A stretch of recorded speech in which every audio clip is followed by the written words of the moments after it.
En este bloque de al más alto nivel nos visita nuevamente César Agüero de Red Segura Online, preside justamente esto que ya prácticamente para nosotros se ha convertido en una columna por la necesidad fundamental de todos los ciberataques que se reciben.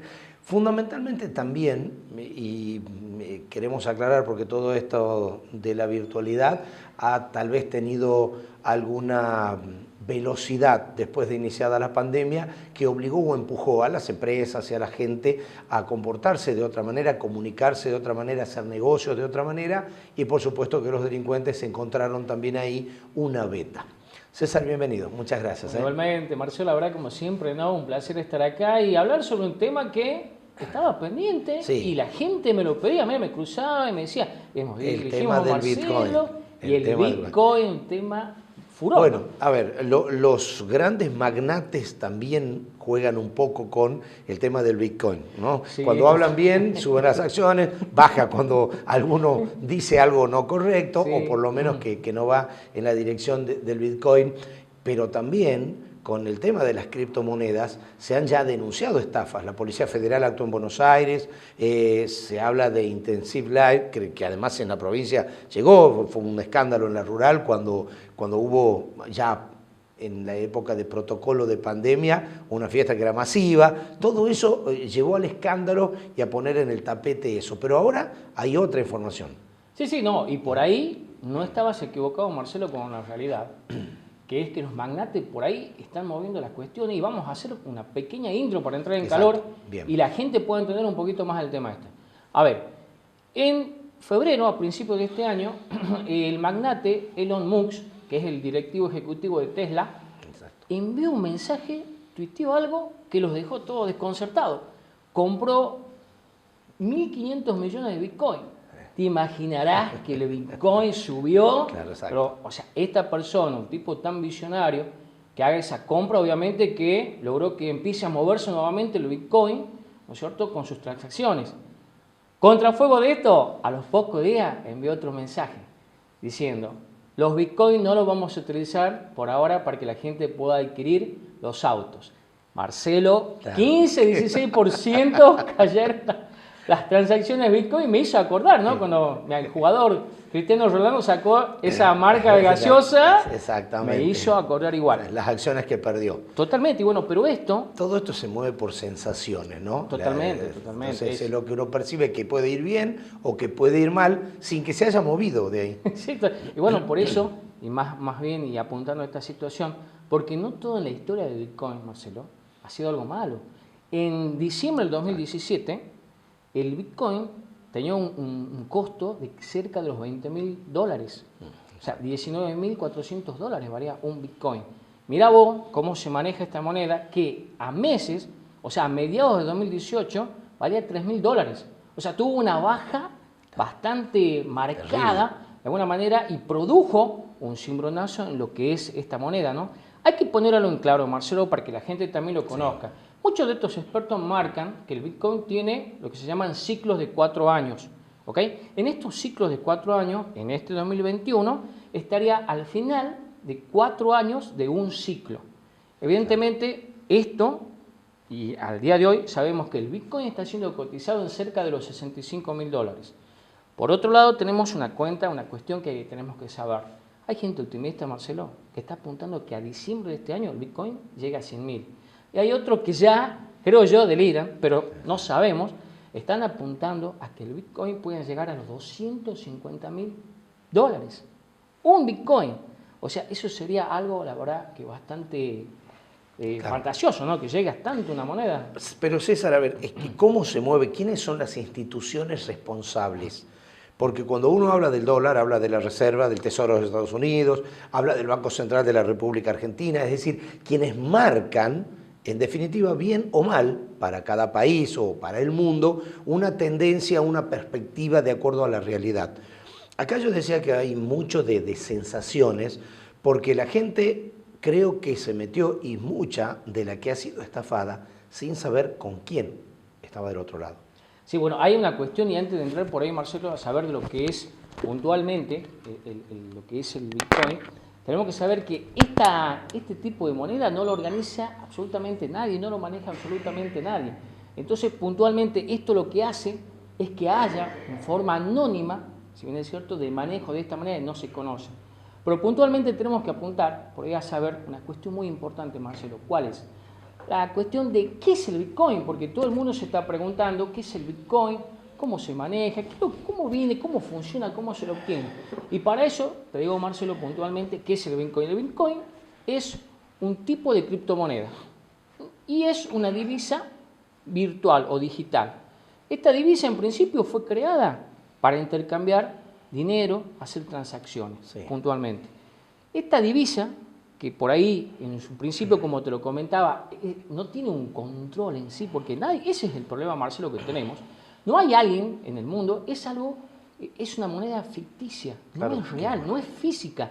Ese es el problema que tiene el Bitcoin entre sus cuestiones y que nadie la puede manejar en el mundo. O sea, no hay ningún país ni gobierno que lo maneje.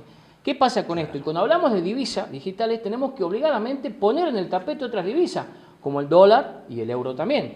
Pero ahí hay una cuestión que tenemos que puntuar. ¿Cuál es? Vos sabés que el euro y vos sabés que el dólar, en especial el dólar en la Argentina, cuando tiene un incremento, una suba, el Banco Central inmediatamente va, taclea, compra y frena el ascenso. En cambio, en este caso, no puede darse esa situación. Es decir, no hay políticas para regular, para resguardar, para controlar. Totalmente, no tenés ningún control, no hay alguien que se haga cargo de esta situación y por ende esta situación lleva, ¿no es cierto?, a que el Bitcoin no tenga cómo manejárselo y fluctúe. Inmediatamente a esto, Marcelo, surge otra cuestión, ¿cómo funciona? Porque tenemos que saber, pero ¿cómo funciona esto? Puntualmente el Bitcoin que maneja a nivel mundial tiene un código, como nosotros. Nosotros tenemos un número de documento, el Bitcoin tiene su código.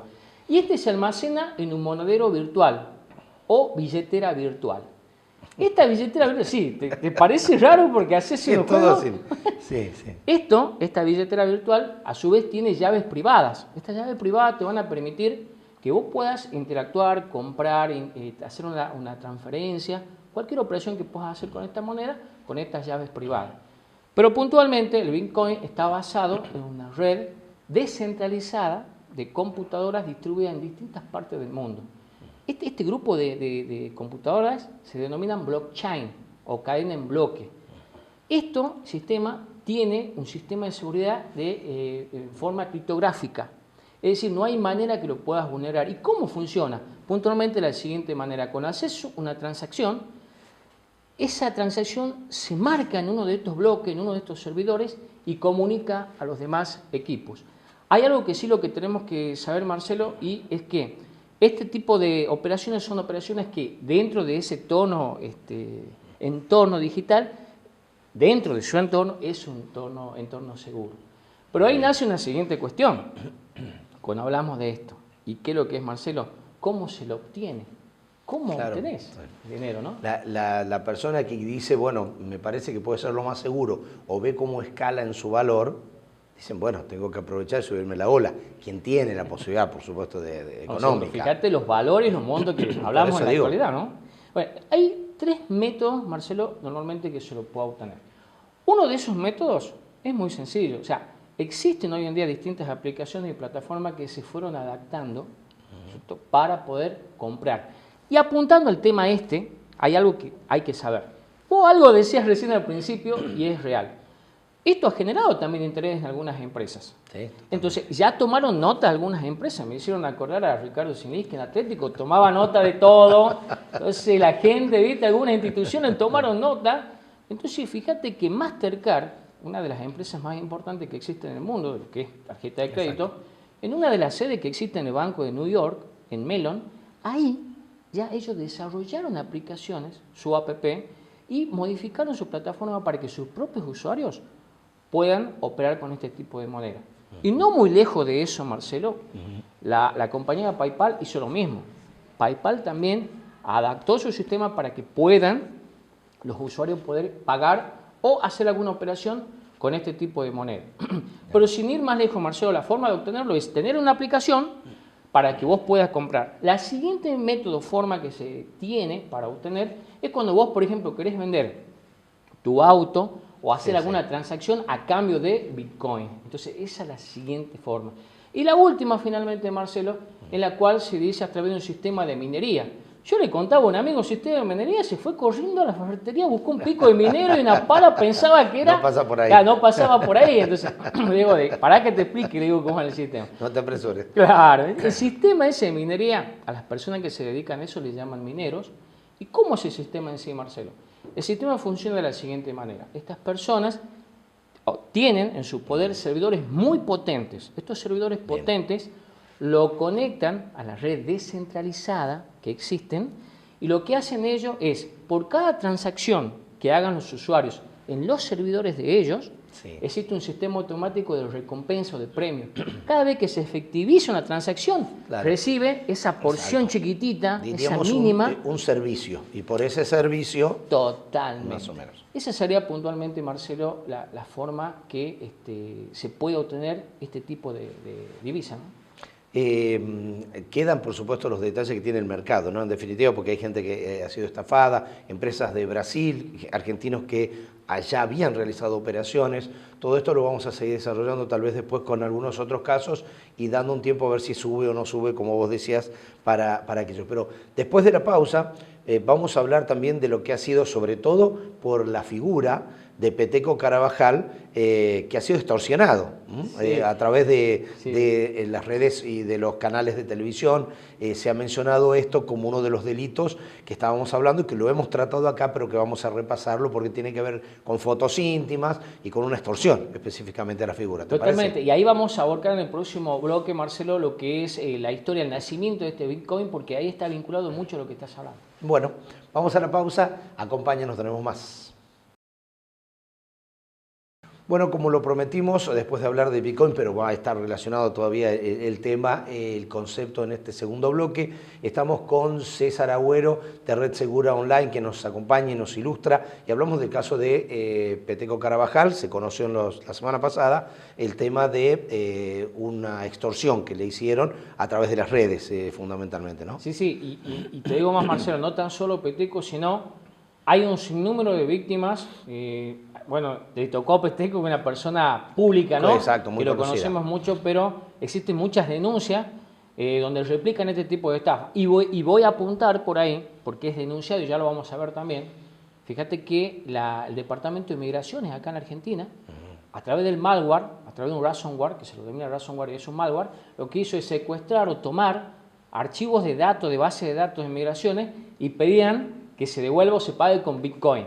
Muchas veces, Marcelo, cuando estos estafadores lucran, ¿por qué? Porque hay una cuestión que ya la vamos a hablar, el anonimato que tiene esto. Al no manejarlo nadie en el mundo, esto permite de alguna manera que cualquiera, el que se le ocurra, pueda por ese lado poder pedir una recompensa, porque no hay un seguimiento, no hay una parte legal, no hay quien lo controle. Entonces, esto genera esto.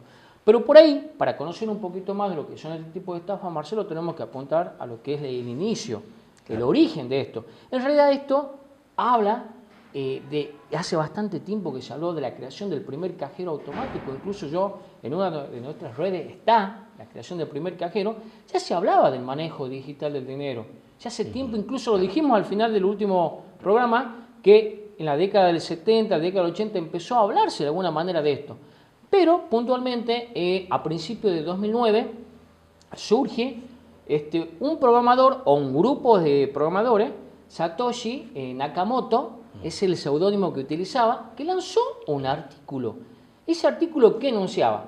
Que el Bitcoin iba a ser una moneda que iba a servir para hacer transacciones e intercambio de moneda. Imagínate, Marcelo, esto en esa época originó un disparo terrible, porque hasta ese momento no se sabían muchas cuestiones del manejo financiero y por ese lado, de alguna manera, se abrió un nuevo campo. ¿Qué ha pasado con esto? Esto generó que se cree una nueva comunidad, porque obviamente empezaron a haber muchos seguidores y de alguna manera empezaron a conectarse con este seudónimo, con esta persona. ¿Qué pasó? Empezaron a montar lo que son los códigos de Bitcoin, empezaron a hacer los servidores que hablábamos, también denominados blockchain. ¿Por qué? Porque estos blockchain, estas cadenas de bloques, son lo que de alguna manera asientan las transacciones a nivel mundial y también te puedo decir, Marcelo, que replican. Cuando vos haces una transacción, replican en todos los demás servidores que existen en el mundo. La información rota. Se replica totalmente. Entonces, dentro de este nacimiento, ¿qué es lo que tenemos que saber puntualmente? El Bitcoin fue la primera moneda digital en el mundo y hoy en día, Marcelo, es la moneda digital de precio más elevado en el mundo. Sí. Son esas dos cuestiones. Y de ahí surge una cuestión, y que por ahí ya entramos a empezar a tocar el tema de Peteco y de muchas personas, que es el boom que tiene esta moneda y que hablamos en un principio. O sea, el boom que hay, el boom que existe. Obviamente hay un boom. Vos lo decías, Marcelo. ¿Por qué? Porque cada vez está captando más personas, cada vez más personas quieren acercarse. Vos fíjate el monto que tiene esta moneda, pero ¿qué es lo que pasa? ¿Cuál es la cuestión? Tenemos que refrescarnos también un poco a la historia de esto y decir que en principio esta moneda es utilizada por el crimen organizado, por el anonimato. Recién hablábamos nosotros del anonimato, Sí. por eso se empezó Tiene a utilizar. muchas sombras todavía el sistema. Totalmente, tiene muchas sombras. ¿Por qué? Porque es un dinero que no es real, es un dinero que no es controlado, ¿verdad? Entonces, al tener ese auge, hay algunas instituciones, obviamente, que después de esta situación de enterarse de que el crimen organizado manejaba, gobierno, banco, instituciones, alzaron su voz para pedir que esto se lo controle. No obtuvieron resultado, por el Todavía contrario. no. Se siguió creando, Marcelo, se siguió creando aplicaciones y la gente empezó a perder el miedo, empezar a manejar la moneda. Pero lo ¿no? naturalizó como algo que no era, o que era tal vez tan efectivo como otros sistemas o alternativas. Totalmente. Entonces, de esa manera, la gente empezó a trabajar, empezó a invertir, ¿no es cierto?, ese dinero. Y no tanto invertir, hay muchas personas que salieron al cruce. Algunas personas decían, ¿no?, y nosotros lo sabemos al día de hoy, en la actualidad, en el 2021, esta moneda sigue ascendiendo. Pero hay una cuestión que sí, tenemos que considerarla, que esta moneda es considerada una burbuja financiera. Y de ahí ya pasamos a otro tema importante. Y peligroso. ¿Cuáles son los peligros? Exactamente. Y peligroso. Ya me seguí, Marcelo, ¿no? Trato de ¿Te vas a entender. hacer informática a largo? Trato de entender, aprendo. Después de este tema, surge casualmente ese, ¿cuáles son los peligros? Los peligros están ahí a la vista, Marcelo. Es una moneda que no la maneja nada, un dinero que es volátil, no está controlado. Incluso a pesar de eso, la gente, y a pesar de las recomendaciones de grandes empresas, la gente sigue invirtiendo en este dinero. ¿Cuál es la cuestión que nosotros tenemos que saber? Que no existe garantía, Marcelo. Si, por ejemplo, alguien invierte todo su dinero y esto se cae de golpe, nadie le va a devolver el dinero porque no hay una garantía de que te asegure esa situación. Más allá de eso, Marcelo, la gente sigue insistiendo y sigue invirtiendo su dinero de esta manera, que yo creo que en algún momento se va a regularizar y yo creo que ya nadie va a querer. Claro, ya cuando esté y el sistema tenga sus impuestos y el sistema tenga indudablemente mucho alrededor, ya no sé si va a ser tan elegido como... Y por ahí, ¿no? Y también hablando un poco por lo que le pasaba a este conocido cantante muy querido, ¿no?, en toda la Argentina, Peteco. Bueno, hablamos de que existen un sinnúmero de denuncias, Marcelo, que apuntan a que estos estafadores utilizan estas plataformas para de alguna manera poder mover esos dineros. Entonces, se trata de hacer seguimiento, se trata, pero es infructuoso porque está descentralizado el sistema y cuesta alguna vez seguir este tipo de... Sí, y hay gente que ya quiere percibir en bitcoins. Claro, exactamente. Pero guarda, ¿no? Ahí está. Claro. Vamos bien si lo compras ahora y en diciembre vale 250.000 bitcoins, sos millonario, Marcelo. Después me saludás, ¿no? En la calle cuando me veas. Si no, nosotros estamos ya con más deuda que con plata para hacer inversión. Pero bueno, es bueno esto conocerlo porque se habla mucho, la gente lo conoce más de oído, como se dice vulgarmente, y no tanto con el funcionamiento, que como decías, al no ser algo tangible, es un tanto difícil para muchas personas de conocer. Pero bueno, hay otras que son un poco más audaces y que definitivamente han optado por esto. Yo aprendo, te escucho y creo que bueno, la gente también le Vos vas a ser como mi amigo que va a buscar ese pico de minería. No. Sí, no, eso no. No me veo ahí. No me veo. Bueno, César, muchísimas gracias por ilustrarnos. Tenemos muchos temas. Cada vez que nos visitás, dejamos abiertas varias ventanas más como para tratar en otros programas, así que bueno, ya nos vamos a poner al día. Sí, no, más que todo también recomendación a las personas, tengan cuidado a la hora de aceptar. Si alguien te hace una invitación o si alguien te envía algún correo, mucho cuidado con aceptar o ponerse al descubierto, ¿no es cierto? Porque algunas veces estos estafadores están esperando la oportunidad para poder hacer esto que le pasó a Peteco, que es estafarlo y luego coaccionarlo o sobornarlo de alguna manera a través de este pago de esta moneda que es muy conocida, que es la Bitcoin, ¿no? También un poco apuntar, Marcelo, el tema de lo que es WhatsApp, que últimamente están surgiendo muchos estafadores con ese tema. Por favor a la gente, por favor, que vayan a la opción de ajustes y hagan el doble paso, el autenticado doble paso ajustes, dentro de lo que es ajuste, configuración, ajuste, doble paso, ¿para qué? Para que ahí pongan un código que son 6 números, y esos 6 números, Marcelo, le va a dar de alguna manera una seguridad de que nadie le pueda duplicar o robar la cuenta de WhatsApp, y es por ningún motivo entregar, ni aunque te llame tu mamá y te diga, claro, hijo, necesito tu código, no, ese código lo tenés que manejar vos y nadie más que vos. Bien. Y yo creo que con eso podemos de alguna manera estar seguros dentro de esta red social, ¿no? Eso lo comprometemos para el próximo programa, el tema de WhatsApp, porque es un sistema que no es seguro, fundamentalmente porque la gente es tal vez uno de los más utilizados, sí, pero no creo que todos tomemos los recaudos como esto que me decías vos de establecer un código para que no te roben los datos. Y hubo muchas denuncias, Marcelo, muchas comunicaciones a Red Segura Online, donde me dijeron, César, tengo esta situación, y te digo, profesores, profesionales que fueron víctimas, y te estoy hablando de hace horas, Marcelo, ¿no? De hace horas, y ya le dimos una serie de instrucciones para que puedan recuperar su cuenta. El tema de Bitcoin, criptomonedas y el tema de WhatsApp, de la seguridad, digamos, y de los códigos en Red Segura Online. Sí, ahí en Red Segura Online yo creo que van a poder encontrar y de alguna manera informarse para no ser víctima de este tipo de delito, ¿no? Gracias, César, como siempre un lujo, ¿eh? No, muchísimas gracias a vos, Marcelo, un placer como siempre compartir todo este tema en este programa. Bueno, César Agüero, presidente de Red Segura Online, recomendamos para que ingrese. Hay una variedad de temas para ver, no solo lo que tienen que ver con estos que nosotros le marcamos, sino también con lo que debemos conocer en los hogares, para con los chicos. Hoy los delitos informáticos, los ciberdelitos, están a la orden del día, están lamentablemente en crecimiento y la única forma que tenemos de defendernos es estar informados. Por eso en Red Segura Online usted va a encontrar todas las respuestas y los asesores para que no nos ocurra nada malo.